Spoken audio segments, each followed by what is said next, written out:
next guest belongs in the Comedy Writers Hall of Fame, if only there were such a thing. He got his start at late night with David Letterman, where he met Chris Elliott, with whom he teamed to create a pair of early 90s cult comedy classics, the hilarious, warped sitcom Get a Life, and the hilariously warped adventure film Cabin Boy.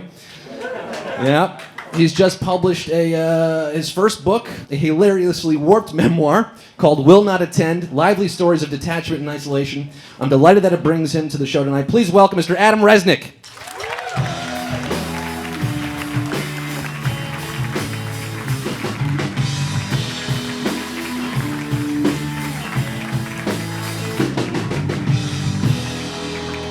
Adam Resnick.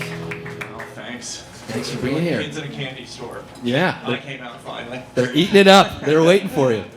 Adam, this isn't your first late night talk show appearance. A couple of weeks ago, Right, yeah. You swung by your old office there, Exactly. the Ed Sullivan Theater. Right. Actually, my old office was 30 Rock, but it was... Oh, that's right. That's right. But This was yeah. late night days. Right. So this was a new dig for you. Yes, exactly. But your old boss still there.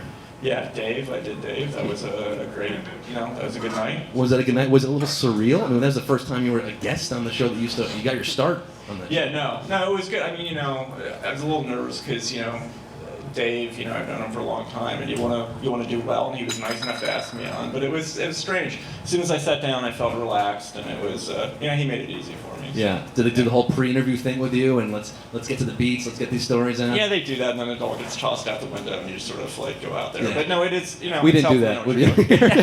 That's fine. No. Sorry. I'm just gonna hang on for the ride. You have no and see idea what what's happens. Yeah. I want to know what kind of stuff you wrote for late night back in the day. Were you doing monologue stuff, top tens? Were you doing sketches with Chris? Yeah. I mean, Chris and I, we wrote a lot of stuff together for Chris, and I did, pretty much a little bit of everything else on the show. I did a lot of things, but yeah, Chris and I worked on things like the Marlon Brando character that he did, Morton Downey Jr. and all that kind of stuff, and it just a lot of Chris type, A lot of pieces. Chris stuff. Yeah. What was it about that first meet with you and Chris? Do you remember that first time you guys got together? You just instantly clicked with him. Is that what it was? It was actually fairly instant. I don't know why. I think we just had a lot in common and stuff, and just I don't know. We sort of like similar movies and remember the same weird little things that no one else would remember. But it was. But Chris and you came from very different places. Chris's dad, Bob Elliott, Right. Bob and Ray. His comedy background, show business, and from what I've read in your memoir, not quite.